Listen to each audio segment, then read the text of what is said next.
সাহিত্যিক বঙ্কিমচন্দ্র চট্টোপাধ্যায়ের সাথে ঠাকুর শ্রী রামকৃষ্ণের সাক্ষাৎ ঘটেছিল মাত্র একবারই। আর সেই সাক্ষাৎকার ছিল খুবই অনন্য, কারণ প্রথম সাক্ষাতেই আর কাউকে ঠাকুর এত বিভিন্ন বিষয় নিয়ে উপদেশ দেননি। কি কি প্রশ্ন করেছিলেন বঙ্কিমবাবু? ঠাকুর তাকে কি কি উপদেশ দিয়েছিলেন? ঠাকুর শ্রী রামকৃষ্ণের সাথে দেবী চৌধুরানী ও আনন্দমঠের স্রষ্টা শ্রীযুক্ত বঙ্কিমবাবুর সেই কথোপকথন আজকের এই ভিডিওতে রইল আপনাদের জন্য। কিভাবে ঠাকুর শ্রী রামকৃষ্ণের সাথে সাহিত্যিক বঙ্কিমচন্দ্র চট্টোপাধ্যায়ের সাক্ষাৎ হয়েছিল। অধর লাল সেন ছিলেন শ্রীরামকৃষ্ণের প্রিয় গৃহীভক্তদের অন্যতম। তিনি ছিলেন ডেপুটি ম্যাজিস্ট্রেট। ঠাকুরের সাথে অধরবাবুর প্রথম সাক্ষাৎ হয় দক্ষিণেশ্বরে 1883 খ্রিস্টাব্দে। প্রথম সাক্ষাতেই ঠাকুর অধরকে কাছে টেনে নেন। তারপর ধীরে ধীরে দিব্য আনন্দে ও আধ্যাত্মিক অনুভূতিতে পূর্ণ হতে থাকেন। এরপর তিনি ঠাকুরের কাছে দীক্ষা গ্রহণ করেন। ঠাকুর বহুবার অধরের বাড়িতে আগমন করে কীর্তনের আনন্দে সমাধিস্থ হয়েছিলেন। অধর বাবুর আর এক ডেপুটি ম্যাজিস্ট্রেট বন্ধু হলেন বঙ্কিমচন্দ্র চট্টোপাধ্যায়। অধর বাবুর বাড়িতেই ঠাকুর শ্রীরামকৃষ্ণের সঙ্গে সাহিত্যিক বঙ্কিমচন্দ্রের সাক্ষাৎ হয়। দিনটা ছিল শনিবার, ইংরেজি 6 ডিসেম্বর 1884 খ্রিস্টাব্দ। সেদিন ঠাকুর অধর বাবুর বাড়িতে এসেছিলেন। ভক্তেরাও এসেছেন। অধর বাবু তাঁর কয়েকজন ডেপুটি ম্যাজিস্ট্রেট বন্ধুকে নিমন্ত্রণ করে এনেছিলেন সেদিন। ঠাকুর সহাস্য বদনে ভক্তদের সাথে কথা বলছিলেন। এমন সময় অধর বাবু তাঁর বন্ধুদের নিয়ে এসে ঠাকুরের কাছে বসলেন। তারপর শ্রীযুক্ত বঙ্কিম বাবুকে দেখিয়ে ঠাকুরকে বললেন, মহাশয়, ইনি ভারী পণ্ডিত, অনেক বইও লিখেছেন। আপনাকে দেখতে এসেছেন। এনার নাম বঙ্কিমচন্দ্র। ঠাকুর সহাস্যে বললেন, বঙ্কিম, তুমি আবার কার ভাবে বাঁকা গো? বঙ্কিমবাবু হাসতে হাসতে বললেন, আর মহাশয়, জুতোর চোটে, সাহেবের জুতোর চোটে বাঁকা। সেই কথা শুনে সকলে হেসে উঠলেন। ঠাকুর তখন বললেন, না গো, শ্রীকৃষ্ণ প্রেমে বঙ্কিম হয়েছিলেন, শ্রীমতীর প্রেমে ত্রিভঙ্গ হয়েছিলেন। কৃষ্ণরূপের ব্যাখ্যা কেউ কেউ করে, শ্রীরাধার প্রেমে ত্রিভঙ্গ কালো কেন জানো? আর 14 অত ছোট কেন? যতক্ষণ ঈশ্বর দূরে ততক্ষণ কালো দেখায়। যেমন সমুদ্রের জল দূর থেকে নীল বর্ণ দেখায়। সমুদ্রের জলের কাছে গেলে ও হাতে করে তুললে আর কালো থাকে না, তখন খুব পরিষ্কার সাদা। সূর্য দূরে বলে খুব ছোট দেখায়, কাছে গেলে আর ছোট থাকে না। ঈশ্বরের স্বরূপ ঠিক জানতে পারলে আর কালো থাকে না, ছোটও থাকে না। সে অনেক দূরের কথা, সমাধিস্থ না হলে হয় না। যতক্ষণ আমি তুমি আছে, ততক্ষণ নামরূপও আছে। তাঁরই সব লীলা। আমি তুমি যতক্ষণ থাকে, ততক্ষণ তিনি নানারূপে প্রকাশ হন। কথাগুলি শেষ করে ঠাকুর একটু থামলেন। দেখলেন অধরবাবু ও বঙ্কিমবাবু সহ সকল বন্ধুরা পরস্পর ইংরেজিতে আস্তে আস্তে কথা বলছেন। তাই দেখে ঠাকুর সহাস্যে বঙ্কিমবাবুদের প্রতি জিজ্ঞেস করলেন, কি গো, আপনারা ইংরাজিতে কি কথাবার্তা করছ? তখন অধরবাবু বললেন, আজ্ঞে, এই বিষয়ে একটু কথা হচ্ছিল, কৃষ্ণরূপের ব্যাখ্যার কথা। ঠাকুর ইংরেজি কথা বুঝতে পারতেন না। সেই কথাটি একটা মজার গল্প বলে সকলকে বুঝিয়ে দিলেন। বললেন, একটা কথা মনে পড়ে আমার হাসি পাচ্ছে। শোনো, একটা গল্প বলি। একজন নাপিত কামাতে গিয়েছিল। একজন ভদ্রলোককে কামাচ্ছিল। এখন কামাতে কামাতে তার একটু লেগেছিল। আর সে লোকটি ড্যাম বলে উঠেছিল। নাপিত কিন্তু ড্যামের মানে জানে না। তখন সে খুরটুর সব সেখানে রেখে, শীতকাল, জামার আস্তিন গুটিয়ে বলে, তুমি আমায় ড্যাম বললে, এর মানে কি এখন বলো? সে লোকটি বললে, আরে তুই কামানা, ওর মানে এমন কিছু নয়, তবে একটু সাবধানে কামাস। নাপিত, সে ছাড়বার নয়, সে বলতে লাগল, ড্যাম মানে যদি ভালো হয় তাহলে আমি ড্যাম, আমার বাপ ড্যাম, আমার 14 পুরুষ ড্যাম। আর ড্যাম মানে যদি খারাপ হয় তাহলে তুমি ড্যাম, তোমার বাবা ড্যাম, তোমার 14 পুরুষ ড্যাম। আর শুধু ড্যাম নয়, dam dam dam dam dam. ঠাকুরের মুখে এই গল্প শুনে সকলেই উচ্চস্বরে হেসে উঠলেন। ঠাকুর সহ উপস্থিত সকলের হাসি থামার পর বঙ্কিমবাবু আবার কথা আরম্ভ করলেন। প্রশ্ন করলেন, মহাশয়, আপনি প্রচার করেন না কেন? ঠাকুর এ প্রশ্ন শুনে হাসতে হাসতে বলছেন, প্রচার? ওগুলো অভিমানের কথা। মানুষ তো ক্ষুদ্র জীব। প্রচার তিনিই করবেন যিনি চন্দ্র সূর্য সৃষ্টি করে এই জগৎ প্রকাশ করেছেন। প্রচার করা কি সামান্য কথা? তিনি সাক্ষাৎকার হয়ে আদেশ না দিলে প্রচার হয় না। তবে হবে না কেন? আদেশ হয়নি, তুমি বকে যাচ্ছ। ওই দুদিন লোকে শুনবে, তারপর ভুলে যাবে। যেমন একটা হুজুক, আর কি। যতক্ষণ তুমি বলবে ততক্ষণ লোকে বলবে, আহা, ইনি বেশ বলছেন। তুমি থামবে, তারপর কোথাও কিছুই নাই। যতক্ষণ দুধের নিচে আগুনের জাল রয়েছে ততক্ষণ দুধটা ফোঁস করে ফুলে উঠে। জালও টেনে নিলে আর দুধও যেমন তেমনি কমে গেল। আর সাধন করে নিজের শক্তি বাড়াতে হয়, তা না হলে প্রচার হয় না। আপনি শুতে স্থান পায় না, শঙ্করাকে ডাকে, আপনারই শোবার জায়গা নাই, আবার ডাকে, ওরে শঙ্করা আয়, আমার কাছে শুবি আয়।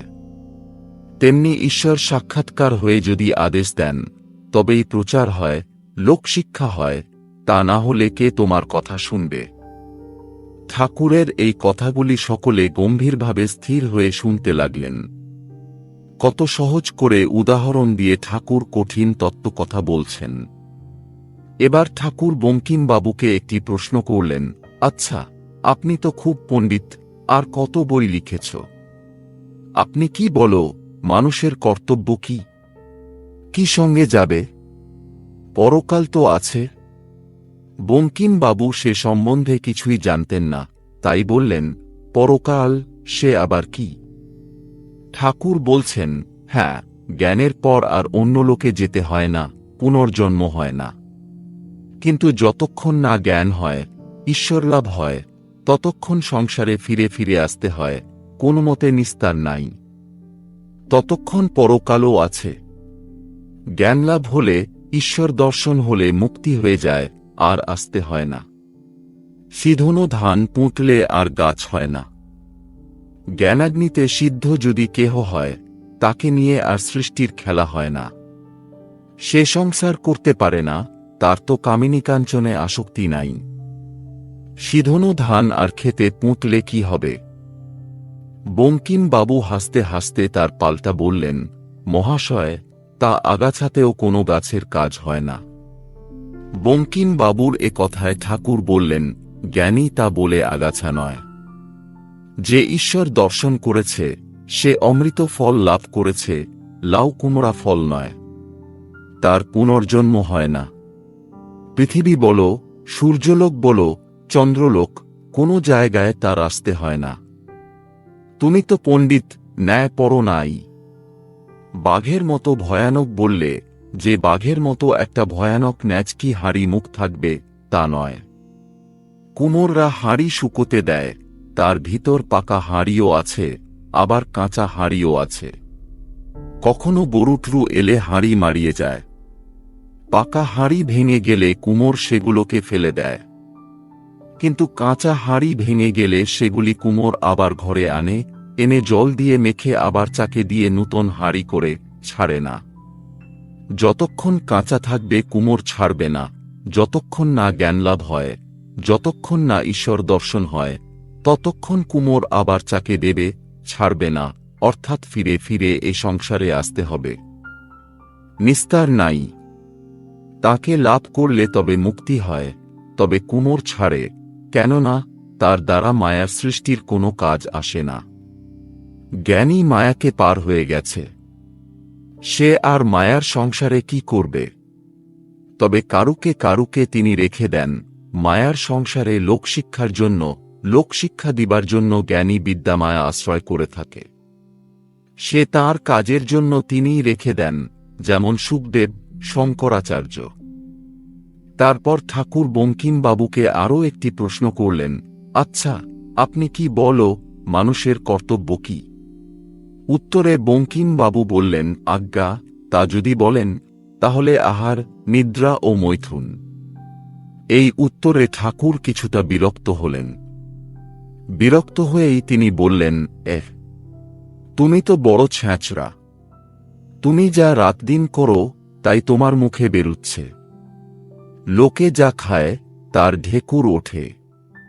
মূলো খেলে মূলোর ঢেকুর ওঠে, ডাব খেলে ডাবের ঢেকুর ওঠে। কামিনী কাঞ্চনের ভিতর রাত দিন রয়েছ, আর ওই কথাই মুখ দিয়ে বেরুচ্ছে। কেবল বিষয় চিন্তা করলে পাটোয়ারি স্বভাব হয়, মানুষ কপট হয়। ঈশ্বর চিন্তা করলে সরল হয়, ঈশ্বর সাক্ষাৎকার হলে ও কথা কেউ বলবে না। শুধু পাণ্ডিত্য হলে কি হবে যদি ঈশ্বর চিন্তা না থাকে, যদি বিবেক বৈরাগ্য না থাকে? পাণ্ডিত্য কি হবে যদি কামিনী কাঞ্চনে মন থাকে? চিল শকুনি খুব উঁচুতে ওঠে, কিন্তু ভাগাড়ের দিকে কেবল নজর। পণ্ডিত অনেক বই শাস্ত্র পড়েছে, শ্লোক ঝাড়তে পারে, কি বই লিখেছে, কিন্তু মেয়ে মানুষে আসক্ত। টাকা, মান সার বস্তু মনে করেছে। সে আবার পণ্ডিত কি? ঈশ্বরে মন না থাকলে পণ্ডিত কি? যারা কিন্তু ঈশ্বর চিন্তা করে, বিষয়ে আসক্তি, কামিনী কাঞ্চনে ভালোবাসা চলে যাবার জন্য রাত দিন প্রার্থনা করে, যাদের বিষয়ের স্তেতো লাগে, হরিপাদ পদ্মের সুধা বই আর কিছু ভালো লাগে না, তাদের স্বভাব যেমন হাঁসের স্বভাব। হাঁসের সুমুখে দুধে জেলে দাও, জল ত্যাগ করে দুধ খাবে। আর হাঁসের গতি দেখেছ, একদিকে সোজা চলে যাবে। শুদ্ধ ভক্তের গতিও কেবল ঈশ্বরের দিকে। সে আর কিছু চায় না, তার আর কিছু ভালো লাগে না।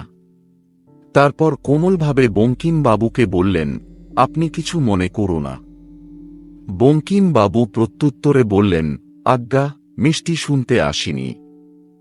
ঠাকুর সে কথা শুনে আবার বলতে থাকলেন, কামিনী কাঞ্চনী সংসার, এরই নাম মায়া। ঈশ্বরকে দেখতে, চিন্তা করতে দেয় না। দু একটি ছেলে হলে স্ত্রীর সঙ্গে ভাই ভগ্নীর মতো থাকতে হয়, আর তার সঙ্গে সর্বদা ঈশ্বরের কথা কইতে হয়। তাহলে দুজনেরই মন তাঁর দিকে যাবে, আর স্ত্রী ধর্মের সহায় হবে। পশুভাব না গেলে ঈশ্বরের আনন্দ আস্বাদন করতে পারে না।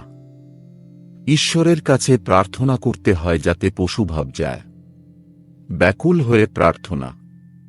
তিনি অন্তর্যামী, শুনবেনই শুনবেন, যদি আন্তরিক হয়। আর কাঞ্চন, আমি পঞ্চবটির তলায় গঙ্গার ধারে বসে টাকা মাটি, মাটি টাকা, মাটি টাকা, টাকাই মাটি বলে জলে ফেলে দিছিলুম। বঙ্কিমবাবু অবাক হয়ে প্রশ্ন করলেন, টাকা মাটি? মহাশয়, 4টা পয়সা থাকলে গরিবকে দেওয়া যায়। টাকা যদি মাটি, তাহলে দয়া পরোপকার করা হবে না। ঠাকুর, দয়া পরোপকার? তোমার সাধ্য কি যে তুমি পরোপকার করো? মানুষের এত নপর চপর, কিন্তু যখন ঘুমোয় তখন যদি কেউ দাঁড়িয়ে মুখে মুতে দেয় তো টের পায় না, মুখ ভেসে যায়। তখন অহংকার, অভিমান, দর্প কোথায় যায়? সন্ন্যাসীর কামিনী কাঞ্চন ত্যাগ করতে হয়, তা আর গ্রহণ করতে পারে না। থুথু ফেলে আবার থুথু খেতে নাই। সন্ন্যাসী যদি কারুকে কিছু দেয়, সে নিজে দেয়, মনে করে না। দয়া ঈশ্বরের, মানুষে আবার কি দয়া করবে? দানটান সবই রামের ইচ্ছা। ঠিক সন্ন্যাসী মনেও ত্যাগ করে, বাহিরেও ত্যাগ করে। যে গুড় খায় না, তার কাছে গুড় থাকাও ভালো নয়। কাছে গুড় থেকে যদি সে বলে খেও না, তা লোকে শুনবে না। সংসারী লোকের টাকার দরকার আছে, কেননা মাগ ছেলে আছে। তাদের সঞ্চয় করা দরকার, মাক ছেলেদের খাওয়াতে হবে। সঞ্চয় করবে না কেবল পঞ্জি আউর দরবেশ অর্থাৎ পাখি আর সন্ন্যাসী। কিন্তু পাখির ছানা হলে সে মুখে করে খাবার আনে, তারও তখন সঞ্চয় করতে হয়। তাই সংসারী লোকের টাকার দরকার, পরিবার ভরণ পোষণ করতে হয়। সংসারী লোক শুদ্ধ ভক্ত হলে অনাসক্ত হয়ে কর্ম করে। কর্মের ফল, লাভ লোকসান, সুখ দুঃখ ঈশ্বরকে সমর্পণ করে, আর তার কাছে রাতদিন ভক্তি প্রার্থনা করে, আর কিছুই চায় না। এরই নাম নিষ্কাম কর্ম, অনাসক্ত হয়ে কর্ম করা। সন্ন্যাসীরও সব কর্ম নিষ্কাম করতে হয়, তবে সন্ন্যাসী সংসারীদের মতো বিষয়কর্ম করে না। সংসারী ব্যক্তি নিষ্কামভাবে যদি কাউকে দান করে সে নিজের উপকারের জন্য, পরোপকারের জন্য নয়। সর্বভূতে হরি আছেন, তাঁরই সেবা করা হয়। হরিসেবা হলে নিজেরই উপকার হল, পরোপকার নয়। এই সর্বভূতে হরির সেবা শুধু মানুষের নয়, জীবজন্তুর মধ্যেও হরির সেবা যদি কেউ করে, আর যদি সে মান চায় না, যশ চায় না, মরবার পর স্বর্গ চায় না, যাদের সেবা করছে তাদের কাছ থেকে উল্টে কোনো উপকার চায় না, এরূপভাবে যদি সেবা করে, তাহলে তার যথার্থ নিষ্কাম কর্ম, অনাসক্ত কর্ম করা হয়। এইরূপ নিষ্কাম কর্ম করলে তার নিজের কল্যাণ হয়, এরই নাম কর্মযোগ। এই কর্মযোগও ঈশ্বর লাভের একটি পথ, কিন্তু বড় কঠিন, কলিযুগের পক্ষে নয়। তাই বলছি, যে অনাসক্ত হয়ে এরূপ কর্ম করে, দয়া দান করে, সে নিজেরই মঙ্গল করে। পরের উপকার, পরের মঙ্গল সে ঈশ্বর করেন, যিনি চন্দ্র সূর্য, বাপ মা, ফল ফুল শস্য জীবের জন্য করেছেন। বাপমার ভিতর যা স্নেহ দেখো, সে তাঁরই স্নেহ জীবের রক্ষার জন্যই দিয়েছেন। দয়ালুর ভিতর যা দয়া দেখো, সে তাঁরই দয়া নিঃসহায় জীবের রক্ষার জন্য দিয়েছেন। তুমি দয়া করো আর না করো, তিনি কোনো না কোনো সূত্রে তাঁর কাজ করবেন। তাঁর কাজ আটকে থাকে না। তাই জীবের কর্তব্য কি? আর কি, তাঁর শরণাগত হওয়া, আর তাঁকে যাতে লাভ হয়, দর্শন হয়, সেই জন্য ব্যাকুল হয়ে তাঁর কাছে প্রার্থনা করা। কেউ কেউ মনে করে শাস্ত্র না পড়লে, বই না পড়লে ঈশ্বরকে পাওয়া যায় না। তারা মনে করে আগে জগতের বিষয়, জীবের বিষয় জানতে হয়, আগে সায়েন্স পড়তে হয়। তারা বলে ঈশ্বরের সৃষ্টি এসব না বুঝলে ঈশ্বরকে জানা যায় না। এই উপদেশের পর ঠাকুর বঙ্কিমবাবুকে উদ্দেশ্য করে বলছেন, তুমি কি বলো, আগে সায়েন্স না আগে ঈশ্বর? বঙ্কিমবাবু উত্তরে বলেছিলেন, হ্যাঁ, আগে পাঁচটা জানতে হয় জগতের বিষয়।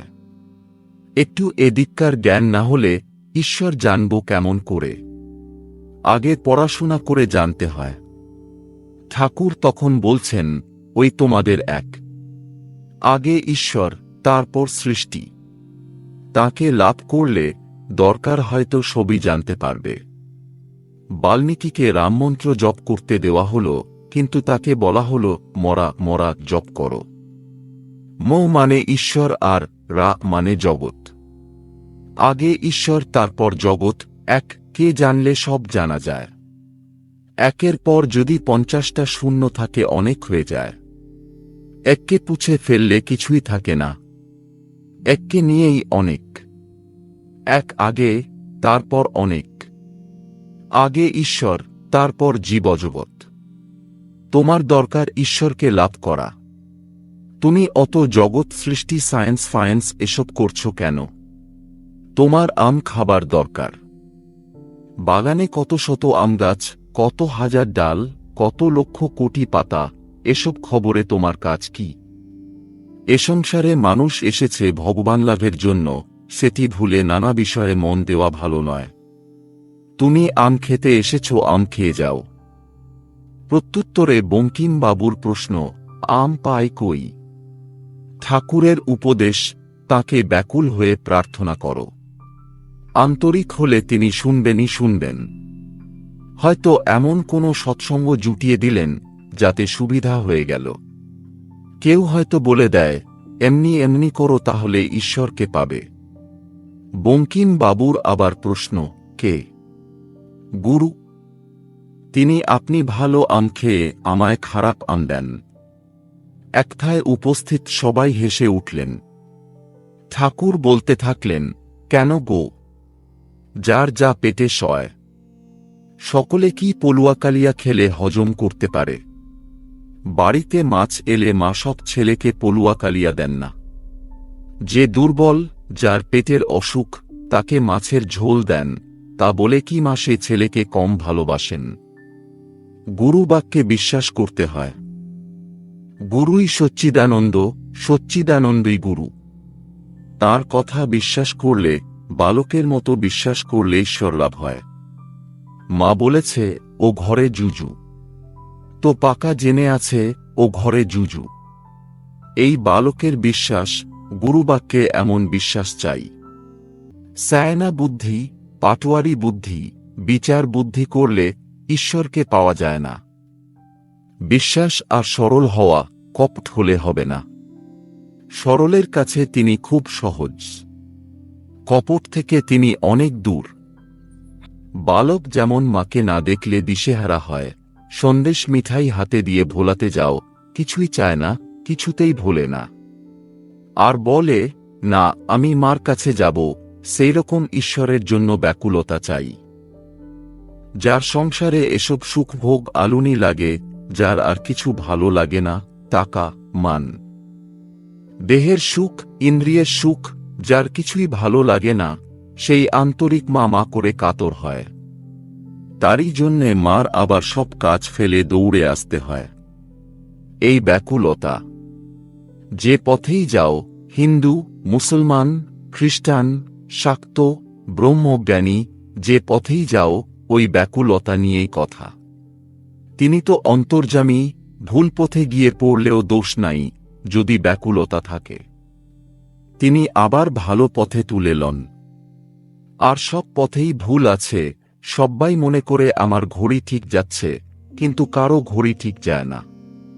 তা বলে কারো কাজ আটকায় না। ব্যাকুলতা থাকলে সাধুসঙ্গ জুটে যায়, সাধুসঙ্গে নিজের ঘড়ি অনেকটা ঠিক করে লওয়া যায়। ব্রাহ্ম সমাজের শ্রীযুক্ত ত্রৈলোক্যবাবু কীর্তন গান করছেন। ঠাকুর শ্রীরামকৃষ্ণ একটু কীর্তন শুনতে শুনতে হঠাৎ দাঁড়িয়ে পড়লেন ও ঈশ্বর আবেশে বাহ্যশূন্য হলেন।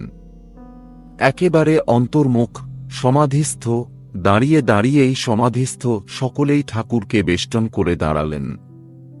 বঙ্কিম বাবু ব্যস্ত হয়ে ভিড় ঠেলে ঠাকুরের কাছে গিয়ে একদৃষ্টে দেখছেন। তিনি সমাধি আগে কখনো দেখেননি। কিছুক্ষণ পরে, একটু বাহ্য হবার পর, ঠাকুর প্রেমে উন্মত্ত হয়ে নৃত্য করতে লাগলেন, যেন শ্রীগৌরাঙ্গ শ্রীবাস মন্দিরে ভক্ত সঙ্গে নাচছেন। সে অদ্ভুত নৃত্য বঙ্কিম বাবু সহ ইংরেজি পড়া লোকেরা দেখে অবাক। কি আশ্চর্য! এরই নাম কি প্রেমানন্দ! ঈশ্বরকে ভালোবেসে মানুষ কি এত মাতোয়ারা হয়! এই রূপকাণ্ডই কি নবদ্বীপে শ্রীগৌরাঙ্গ করেছিলেন? এই রকম করেই কি তিনি নবদ্বীপে আর শ্রীক্ষেত্রে প্রেমের হাট বসিয়েছিলেন? এর ভিতর তো ঢং হতে পারে না। ইনি সর্বত্যাগী, এর টাকা, মান, নাম বেরুনো কিছুই দরকার নাই। তবে এই কি জীবনের উদ্দেশ্য? কোনো দিকে মন না দিয়ে ঈশ্বরকে ভালোবাসাই কি জীবনের উদ্দেশ্য? এখন উপায় কি? ভক্তরা এইরূপ চিন্তা করতে লাগলেন ও সেই অদ্ভুত দেবদুর্লভ নৃত্য ও কীর্তনানন্দ দেখতে লাগলেন। সকলেই দাঁড়িয়ে আছেন ঠাকুর শ্রীরামকৃষ্ণের চারিদিকে, আর একদৃষ্টে তাঁকে দেখছেন। কীর্তন শেষে ঠাকুর ভূমিষ্ঠ হয়ে প্রণাম করছেন। ভাগবত, ভক্ত, ভগবান এই কথা উচ্চারণ করে বলছেন, জ্ঞানী, যোগী, ভক্ত সকলের চরণে প্রণাম। আবার সকলে তাঁকে ঘিরে বসে আসন গ্রহণ করলেন। ঠাকুরের এমন বিহ্বল ভাব দেখে বঙ্কিমবাবু জানতে চাইলেন, মহাশয়, ভক্তি কেমন করে হয়? ঠাকুর বললেন, ব্যাকুলতা। ছেলে যেমন মাকে না দেখতে পেয়ে দিশেহারা হয়ে কাঁদে, সেই রকম ব্যাকুল হয়ে ঈশ্বরের জন্য কাঁদলে ঈশ্বরকে লাভ করা পর্যন্ত যায়। অরুণোদয় হলে পূর্বদিক লাল হয়, তখন বোঝা যায় যে সূর্যোদয়ের আর দেরি নাই। সেইরূপ যদি কারো ঈশ্বরের জন্য প্রাণ ব্যাকুল হয়েছে দেখা যায়, তখন বেশ বুঝতে পারা যায় যে এ ব্যক্তির ঈশ্বর লাভের আর বেশি দেরি নাই। তোমায় বলি, উপরে ভাসলে কি হবে? একটু ডুব দাও। গভীর জলের নিচে রত্ন রয়েছে, জলের উপর হাত পা ছুঁড়লে কি হবে? ঠিক মানিক ভারী হয়। জলে ভাসে না, তলিয়ে গিয়ে জলের নিচে থাকে। ঠিক মানিক লাভ করতে গেলে জলের ভিতর ডুব দিতে হয়। মহাশয়, কি করি? পেছনে শোলা বাঁধা আছে, ডুবতে দেয় না। বঙ্কিমবাবুর এমন উত্তরে আবার সকলে হেসে উঠলেন। ঠাকুর সকলকে উদ্দেশ্য করে বলছেন, তাকে স্মরণ করলে সব পাপ কেটে যায়, তাঁর নামেতে কালপাশ কাটে। ডুব দিতে হবে, তা না হলে রত্ন পাওয়া যাবে না। তারপর ঠাকুর একটি গান গাইতে লাগলেন, ডুব ডুব ডুব রূপসাগরে আমার মন। ঠাকুর তাঁর সেই দেবদুর্লভ মধুর কণ্ঠে এই গানটি গাইলেন। সভাশুদ্ধ লোক আকৃষ্ট হয়ে একমনে এই গান শুনতে লাগলেন। গান সমাপ্ত হলে আবার কথা আরম্ভ হল। কেউ কেউ ডুব দিতে চায় না। তারা বলে, ঈশ্বর ঈশ্বর করে বাড়াবাড়ি করে শেষকালে কি পাগল হয়ে যাব? যারা ঈশ্বরের প্রেমে মত্ত, তাদের তারা বলে বেহেড হয়ে গিয়েছে। কিন্তু এই সব লোকে এটি বোঝে না যে সচ্চিদানন্দ অমৃতের সাগর। তাই বলছি, ডুব দাও। কিছু ভয় নেই, ডুবলে অমর হয়। এইবার বঙ্কিমবাবু ঠাকুরকে প্রণাম করলেন, কারণ তিনি বিদায় গ্রহণ করবেন। প্রণাম করে বললেন, মহাশয়, যত আহাম্মক আমাকে ঠাউরেছেন তত নয়। একটি প্রার্থনা আছে, অনুগ্রহ করে কুটিরে একবার পায়ের ধুলা দেন যদি। ঠাকুর বললেন, তা বেশ তো, ঈশ্বরের ইচ্ছা। বঙ্কিমবাবু, সেখানেও দেখবেন ভক্ত আছে। ঠাকুর সহাস্যে, কি গো, কি রকম সব ভক্ত সেখানে! যারা গোপাল গোপাল কেশব কেশব বলেছিল, তাদের মতো কি? একথা শুনে এক ভক্ত তাঁর মানে জানতে চাইলেন। তখন ঠাকুর গল্পটি বলতে আরম্ভ করলেন। এক জায়গায় একটি স্যাকরার দোকান আছে। তারা পরম বৈষ্ণব, গলায় মালা, তিলক সেবা, প্রায় হাতে হরিনামের ঝুলি আর মুখে সর্বদাই হরিনাম। সাধু বললেই হয়, তবে পেটের জন্য স্যাকরার কর্ম করা, মাক ছেলেদের তো খাওয়াতে হবে। পরম বৈষ্ণব এই কথা শুনে অনেক খরিদ্দার তাদেরই দোকানে আসে।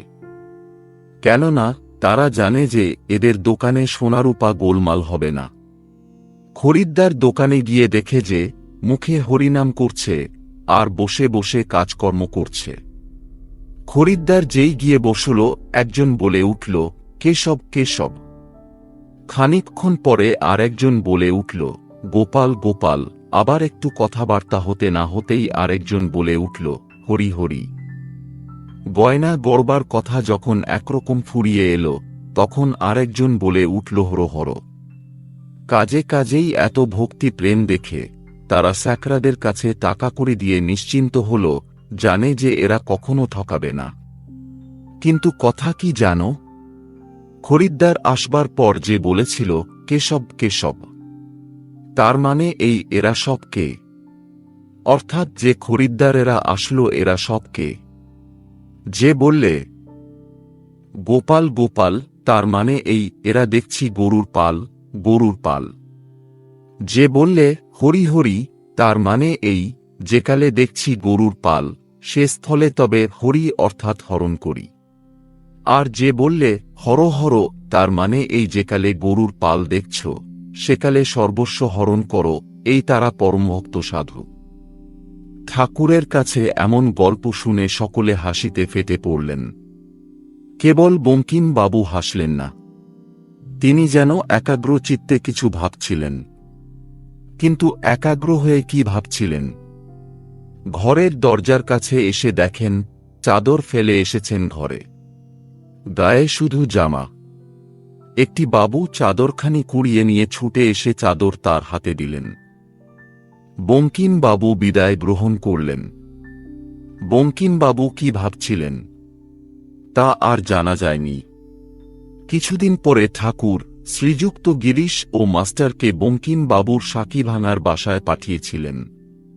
তাদের সাথে শ্রীরামকৃষ্ণ সম্বন্ধে তাঁর অনেক কথা হয়।